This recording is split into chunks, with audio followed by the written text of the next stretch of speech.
Hello, everyone, and welcome back to the Self Storage Podcast. I am your host, Scott Meyers, and today we have our special guest, CJ Stratte and Sherry Miller from On the Move. Ladies, welcome to the show. Thank you for having us, Scott. We're excited to be here, Scott. Thank you. Well, I'm glad that we were able to do this outside of a trade show floor or anywhere else that we find ourselves in the same room with each other, so that Storage Nation here can learn a little bit more about not only what you do, but you two both have a very interesting background and a way that you got into the industry. And so I wanted to share that as well. And in addition, to give you more insight into what's going on in the industry right now, which seems to be, whether we like it or not, in this very static industry is changing pretty rapidly. So with that, CJ, why don't you start? Give us a little bit of background on how you got into the business, how you landed it On the Move, and then we'll hear from you as well, Sherry. Well, have you ever seen a truck that says, "Rent with me, use this truck for free"? Yes. Well, that was my grandpa's idea at our No storage way. facility in the 70s.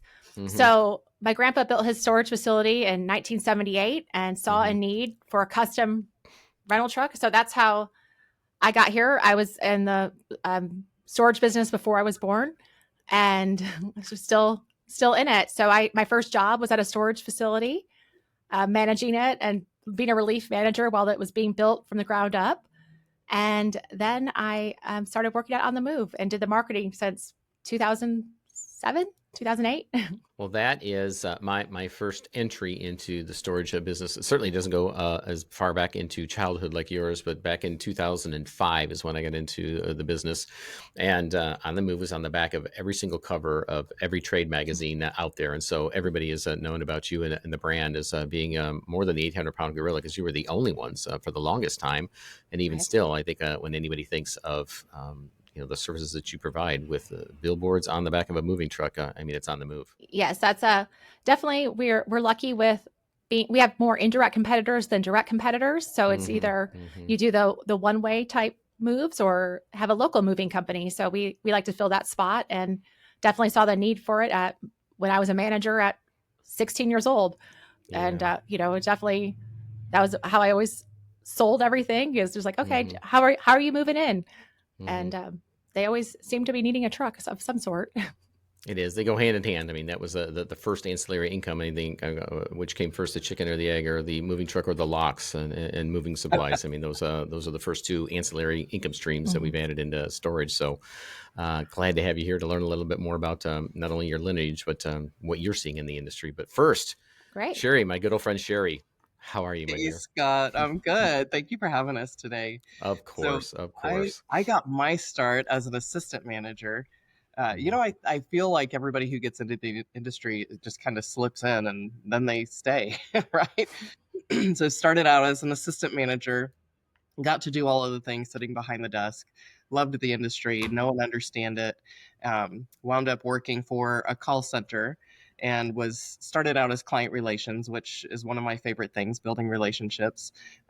Worked for them for a while, and CJ offered a position as a director at On the Move. And I know and love CJ. I know the other leadership members here, and it just seemed like the right fit. So thank you, CJ, for having me. But it's kind of a no-brainer when it comes to trucks, right? You can either have a U-Haul parked out in front of your storage facility or a custom truck. So why advertise for U-Haul when you can advertise for yourself? Yeah, 100%. Well, in case there's anybody here in Storage Nation that may be new to the industry or hasn't gotten into the industry yet, CJ, let's talk about your business model and the benefit of your product and services and how they benefit self-storage owners. Well, if you knew anything about my family, it's like we don't like to be told what to do.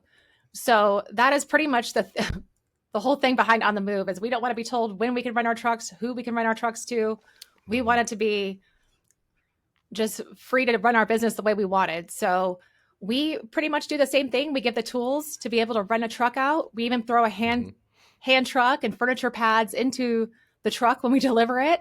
And or we go, we have customers that have a whole plan. They already have a design they want, and we can help them put that on their truck as well. Or some people even already have a truck and they can just pick and choose what they want of On the Move services. So that is pretty much how we started. And just to keep making things, we saw that it was difficult. It's kind of I saw as a manager, I would have to walk around every truck every time it comes in.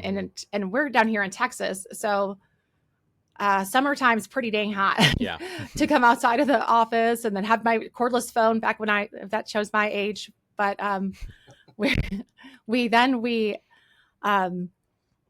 we created tools, like we created like a software so that is easier for rentals just by using our own experience. And so, and feedback. So we're very open-minded to hear what people are seeing. I know another thing that I just found out, my grandfather passed in March, and he was a founder of our company. And he, so I was able to find, my assistant was able to find all his patents over the years, because he was a new product engineer at Ford. And I knew that we had designed our truck to have a back door that extends over the ramp, because we were getting customers complaining about, well, we insured the truck, so we knew that the ramps were being stolen. Or, it was kind of difficult for some people. Like they would forget to shut the door, I guess, just some liability issues. So my grandpa actually extended the door, and he had a patent on that. So I didn't know we actually had a patent on it, but so you learn. Well, our condolences. I'm sure that was a big loss for your family, and it was anytime. We all know, as long as I've been in the industry for 21 years now, and we're seeing, some of the pillars, some of the folks that have created legacy in the industry are passing on now. It's always sad to see that when you look back at your roots, and your grandfather clearly being one of them.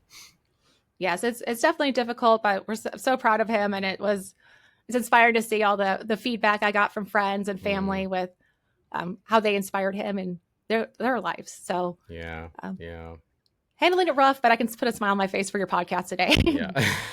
Well, carrying on his legacy. That's what we're doing. We're carrying on. That's it. That's exactly. Well, so let's talk. One brief, I guess, clarification for folks. CJ is, I guess let's just talk about the difference between, you say you don't have direct competitors, but an agency, relationship they may have with a U-Haul or with Penske or any of the others. What is the differentiating factor between, working with your company versus working with another third party or an agency similar to that? Again, for the newbies, how do they differentiate? What are you looking at as the difference between the two? Well, the reason why most people have a big brand like U-Haul or Penske is because it is recognizable, and they do bring recognition to your facility, because you have to pick up the truck at your storage facility. So they do help brand that way. And it's a lot less expensive to get started with that kind of option. However, you do just get a commission for all the work that you do. And sometimes I know we had to hire additional help for it, because we were a pretty great location for truck rentals outside of Detroit. And we, we would get the feedback as being that we were U-Haul or Penske, and they thought if they made mistakes, they became our mistakes. And we didn't like that. So so with ours, we just wanted it to be our own truck. We sometimes we would have a truck that was for one of our local customers, and then that truck would be better suited for a longer move for U-Haul or Penske. And so that would be taken from our local customer, and then they would be one designated to our storage facility. And, with our logo on the door, basically. And when we couldn't do that, we did the research to find our own truck. And when I say we did our research, my grandpa was a new product engineer for Ford. So he designed our truck to be the best for and he also built the storage facility with his own hands. So he did not want people running into a cinder block at that time in the 70s, I think his first building. So we just really wanted the autonomy to do what we wanted with our truck and keep it just local for our customers. And it's just a lot less logistics if we just have our one truck. And then some of our customers, we had 4 at our storage facility in Texas, but we were able to use it for whatever we wanted as well. So we used it for maintenance, for repairs, for cleaning out, for picking up supplies. And that was our rolling billboard. I go to Walmart with my truck. And then the cool thing is that you could charge whatever you want for your truck. And then we don't take any kind of commission off of that. We just, if you want to give it away for free, we don't care. We're not taking you can give it away for free when they move in, or you could charge with when they move out. So just really it's up to the storage facility. They know how to run their business, and Yeah. we let them do it the way they want. Mm-hmm. The biggest thing that stands out about On the Move and the way we operate is we are a turnkey solution. So Mm-hmm. for people who want to get a custom wrapped truck, typically you would have to find the truck, find somebody to do the graphics, and then wrap it. If you were doing something that needs upfitted, they would have to go find somebody to do that and then provide the Mm-hmm. insurance on top of it. So the thing that makes us more distinct is it is a turnkey solution. We do all of that for you. So it's a one-stop shop and makes it super simple. You don't have to Mm-hmm. go hunting and shopping. Come to us, we get the truck you need, do the custom wrap. If you already have a design, we can use that, or we have graphics designers that can do that for you as well. So Mm-hmm. we make it Well, easy. it's so crazy. I've been doing this my whole life, and my friends still call me and ask me for a moving truck. And I'm like, I sell new trucks. I don't have any trucks for you to borrow, here at the site. So, we're actually the 4th largest rental fleet in the United States. Is that And right? Yes, and no one knows who we are outside of and we're also in the real estate industry as well. But that's the strangest thing, because we brand our customers, not ourselves. Yeah. So it has its, it's like I kind of wish maybe we would thought better about that a long time ago, but it's kind of what we do. We're branding we're the tool behind the scenes. Well, here's at the end of the day, the reason why we're in self-storage or rental real estate is because when you own the asset and you rent it out over and over and over again, and you get to keep it. I mean, that's a pretty darn good business model. So if you're already in that business and you understand it, why wouldn't you have your own truck and not share, revenues, commissions with an agency? So I'm just saying. Yeah. Well, here's what I'd like to do now is, so Sherry, you and I, we chatted at the beginning of the ISS show in Vegas, and getting caught up, and then just understanding what each other's goals were, what we plan to do, and who we're meeting with over the next few days. But I want to hear from both of you. What was your overall take in terms of, say, the temperature of the folks that were there, and excitement level, trepidation? What was your overall sense of the mindset of the folks that you talked to, and maybe even some of the other vendors throughout the 3 days that we were there? Sure. My goodness, it's always exciting. ISS is big. There's always a lot of people there, a lot of movement. But this year there were just a lot of new vendors that I haven't seen before. So to say we're technology driven is an understatement. If you're not keeping up with what's going on with new technology, you're left behind. So for me, it was, I think people were just curious. They're anxious. They want to know what's going on, what's best going to suit them. They're wanting to talk to people about what is the best tech stack to have. Yep. That's what I noticed this year. Yeah, I would say that I don't know how many more property management companies this industry can hold, but there was a few more that popped up again in some of the booths, and then overall platforms, as you mentioned. Some folks that have the entire tech stack, which isn't always the best. Sometimes you start with one that is solid, and then you do some bolt-ons. And so we'll talk about that on another podcast. But there were many other providers, as you mentioned, in the tech sector. Those were the two that I mentioned, as you said, tech, and then I noticed a lot of property management companies as well. But Sherry, before we ask CJ, what would you say in terms of just investors, folks that are owner operators or looking to get into the business? What would you say that their temperament was? Were they bullish? Were they still waiting? Fear of what's going on in the economy, or were people, you find, surging forward? I think they're surging forward. I think the days of holding back are done. I think we're a little more I would like to say in a little more certain space than we were 4 years ago. Yeah. Post-COVID, everybody's realizing that this is a great industry to be in, and of course, supplies are easier to come by than they were back then too. I feel like I'm kind of comparing to a few years ago, but we have progressed tremendously in this industry. So I think people are still a little bit overwhelmed because there is so much to choose from. And my suggestion would just be find a consultant that's been in the industry a while and talk to them about how you can best put things together. So if there is any reservation, I would say it is in trying to decide what to choose for them out of everything that's offered. Yeah. Yeah. Sometimes Agreed. it's easier when you have a short, simple menu to decide what you want to eat. When you have 100%. a Yep. I place need that that. has every type of food, it Hmm. takes a little while. So Yeah.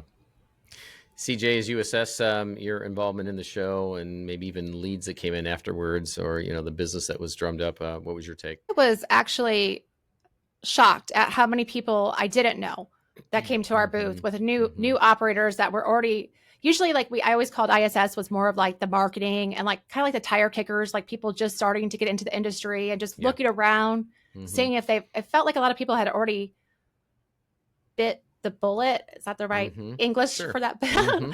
So Yep. they have already, broke ground. They're already ready to go. So that's always great Hmm. for us. It's when we hear somebody that's going to break ground before they need a truck, it's going to be another 2 years of Hmm. before they're ready for a truck usually. Yeah. So it was Yeah. great to see a lot of new people, and also for the first time in a very long time for me. I remember my parents when they worked trade shows when I was a kid, like they would sell the show truck right at the show, and I just always thought that was Yeah. crazy because I was like, that's always been a goal of mine. I was Hmm. like, they could do Yeah. it. Why can't I? Hmm. So we sold the show truck at the show. And so Congratulations. I think, and thank you. And it was kind of a pain to get our stuff, but you know what? We have friends in the industry. We were able to store our stuff because we'll be in Vegas soon. so, so Yeah. we knew what to do with our stuff. But it was pretty exciting to see that people were really Yeah. so holding back, waiting for who's going to be the next president, who's going to be Right. what the next tariff is going to be, or whatever. That Hmm. they made a decision on the spot. And I think we Hmm. had a lot more just a lot quicker sales turnaround, I Hmm. guess, than Hmm. we're used to having. So that was pretty cool for us. But I thought it was interesting to see how many new companies were out there, like you guys have mentioned, Sherry's Hmm. mentioned. But I think it's interesting. I guess it really touches base to me because I think, you know, people aren't just complaining about certain things, they're taking action. So Hmm. it's like operators are like, okay, we don't like the way this is working. So we're going to create our own version of something to share with the industry. And I think that says a lot about, yes, it's a way to make money, but it's also like Hmm. they're sharing their knowledge as an operator. Like, okay, this is what I want in my software program, so I'm going to Hmm. build my own. That's just the quick example. So Hmm. I think that's always pretty interesting and refreshing to see people that want to help the industry and Hmm. change things up. So, but a lot of the names I did not know for the vendors was kind of Yeah. Yeah. That was that was pretty yeah. new. It is. Yeah. I mean, usually you walk around and you're just meeting old friends again and just finding out where their booth is Hmm. this year compared to last year. But yeah, there's a whole lot of folks Exactly. that I And I introduced may myself too. yeah, our booth wasn't manned as well as it should have been most of the time because I was off wandering around. There's a whole bunch of people that I needed to meet this time, and so I Yeah. left it to the folks that came with me, and but that was it was good. It Yeah. was I good. actually even said we were understaffed. Like I haven't ever Mm-hmm. felt like that at storage Yeah. because Mm-hmm. I have great my team. I'm building out a great team and everybody knows I'm ready at my team. So Mm-hmm. I have to bring them all when I have a show. Yeah. Like between Jim Ferguson, Stacy, Mm-hmm. and Sherry. Mm-hmm. So I was like, I probably need about 4 more people here Yeah. at Well, least. that's it's So good. very That's good. busy. It Yeah, was that's very good. busy. That was, I mean, our first entire day, our booth was people deep. It was Mm-hmm. crazy. We have a big truck in our booth, so it's kind of hard to miss us. It is. Yeah. So we I always talk with Terry Lanza, director of mhm, ISS, and just ask her, okay, first of all, compliment her on once again pulling off. mhm. That is just a massive undertaking, that show, each and every year, even though they have a checklist and processes. I mean, you guys know what that involves. But I always ask about numbers, and she says, "Well, I can't share numbers." I said, "I know, but I'm going to ask every year anyways." And she said, "Well, we're about level with, if not a touch over, 2019. So before COVID." I said that's good. I said it felt like it. It Mhm, seemed like there's a lot more mhm, this time. I said, and then I asked her the same question. I said, "What's give me your overall take on the attendee here? What is the avatar of the attendee?" She said, "I think the non-doers are staying home. The tire kickers and the folks that are thinking about the industry are just coming here to look at it. The folks mhm, that are here are the ones that are moving forward. And so, that's the reason probably why your booth was full. Instead of people just going by and seeing what's in your candy bowl, they're engaging and wanting to mhm. take things to the next level, or they're gaining gaining information with the intention of taking action shortly thereafter. And that's what we found in our booth as well. I mean, we're promoting our education, which also includes our mastermind, our high-end mastermind, where folks are doing, and we got probably more requests for information or just discussions about our people getting involved with our mastermind, because there's so much information, and there's so many vendors in the tech stack, and so many management companies, and so many options that you can take, that I think people want to have a group or a Sherpa to drag them up the hill and tell them this is the best vendor here, this is the best way of going about this. And so we noticed that there was a lot of conversation around our mastermind. And then also the private equity side, which is what we promote as well, where people can invest in our syndications. And I'm surprised, a lot of passive investors. So folks that were looking to get into the industry, but not by way of active. They're looking to invest in joint ventures, partnerships, or with somebody else, whether they were looking to initiate that or just tag on to somebody else. So I thought that was a little bit new this year as well. So we were a successful show, but you're right, it was different flavor, with the folks that were there in the mix, if you will. All right, so let's shift gears and talk about, we're always assessing the industry and doing our best to skate to where the puck is going, and finding different opportunities from an investment standpoint, or even just to keep an eye out on trends and anything else that we need to be on the forefront of. And again, this is not a very dynamic industry. It's pretty static for the most part, but every once in a while, there's some things that are going to be game changers for us. So anything that came to mind, either from the show or just from this year, that as a company or as individuals in your own role within your organization, that you're saying, hey, here's something we really need to keep an eye on. Here's something that we're moving forward, or here's a great opportunity for us. And you can't give a blanket answer of just saying, yeah, AI, because everybody says AI, that's permeating everything. But what is there anything recently that you've come across, that you're really seeing as an opportunity that On the Move is taking advantage of, or surging forward with? Well, the most difficult thing for every trade show for me is definitely getting dressed. So I will say AI helped me for the veil. I don't know quite how to dress for veil, so I did ask ChatGPT to give me some outfits and the links to it.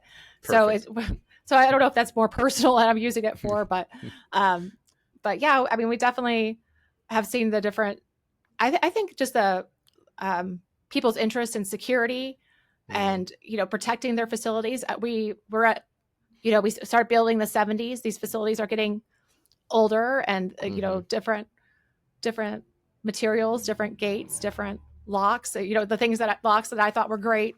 Yeah. There's way better ones now. So it's just interesting that way.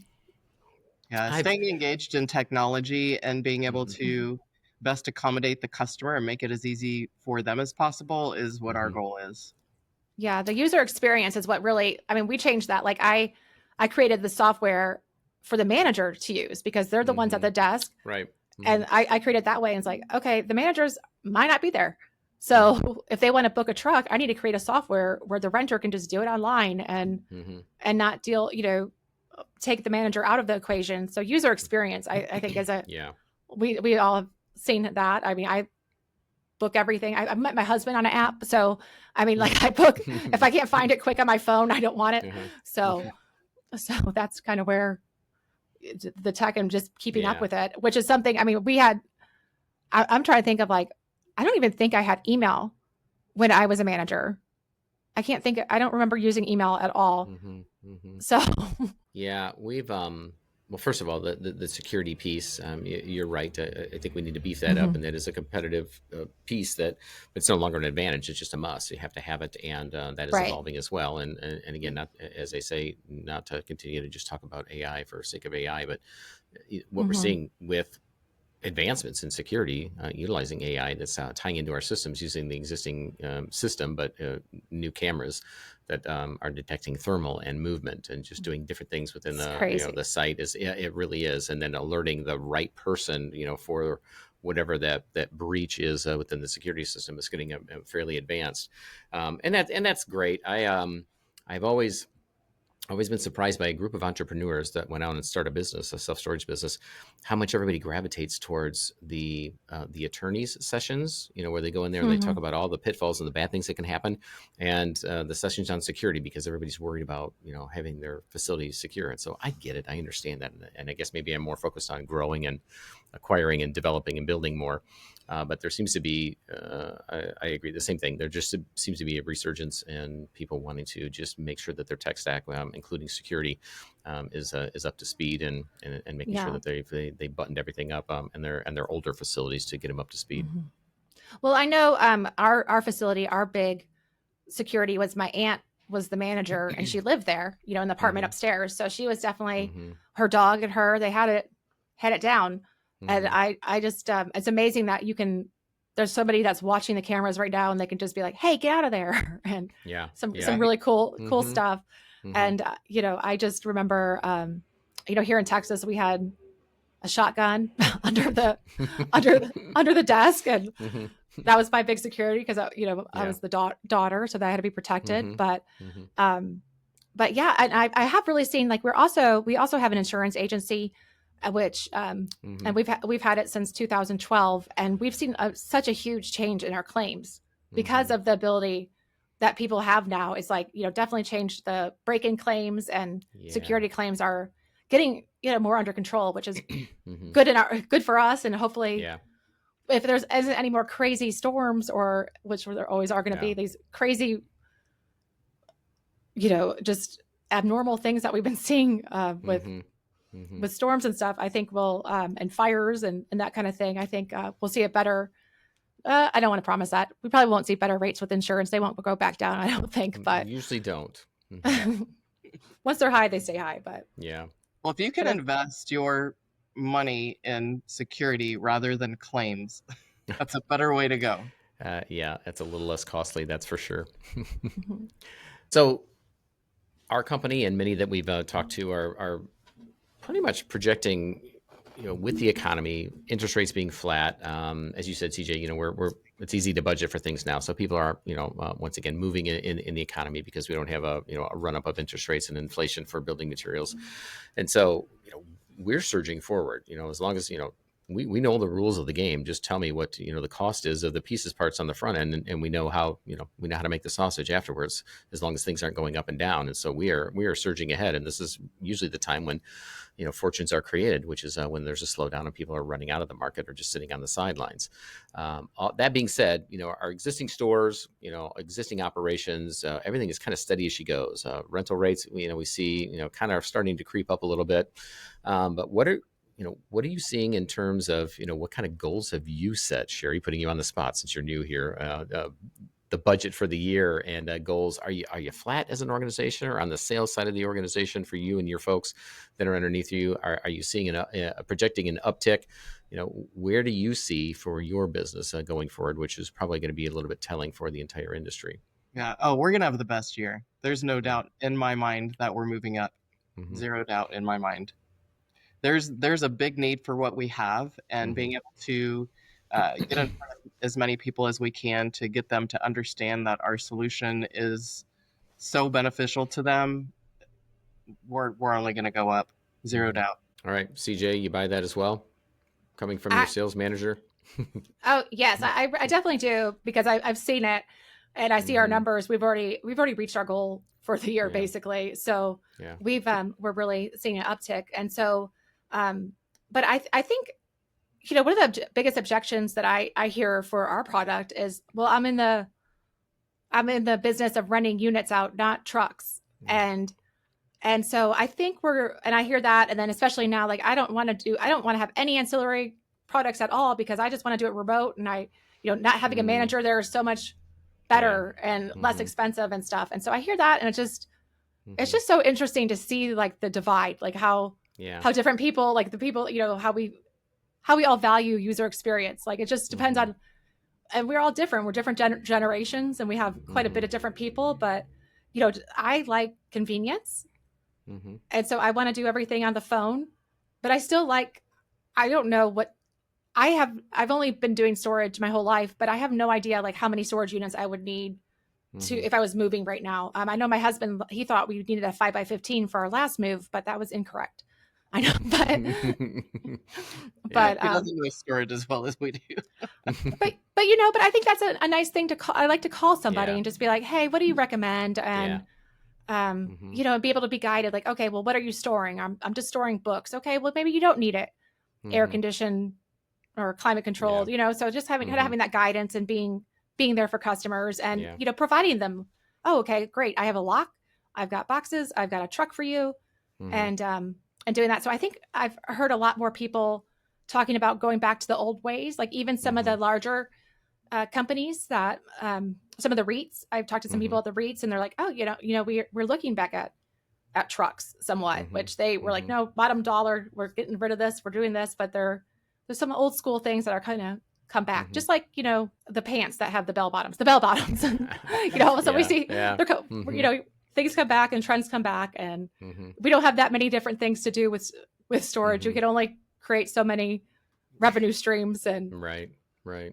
Well, a nice thing about our product too is we do have a net zero option. So if finance seems to be an issue, we can rent spaces on the back of the truck. So you can literally have a lease for $0 a month.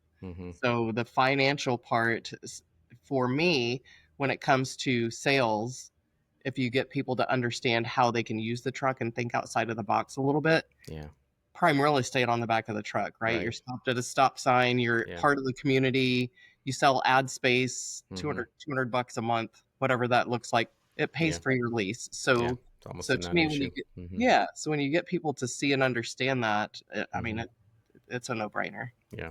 Well, lastly, as we wind down, what would you say to both of you? What would you say is the greatest threat to our industry right now, if there is one that you see on the horizon? That's a tough one. I can't think of any huge threats. I think we are pretty sustainable interest. I think the biggest thing is just having too much, I guess, and people, seeing how great people are doing. I always say, like, I haven't, the demand and supply and demand, I guess, would be the correct term for that. But I think, I always say, like, you didn't see, I've never driven by a storage facility that's like going out of business, come pick up your stuff or anything. There's always somebody willing to invest in making that facility better. So I think, we are always going to, we always talk about it, our 3 or 4 Ds, and there's always going to be divorce, death. And I think we saw that through COVID. I mean, our customers or our storage operators, they thrive during COVID.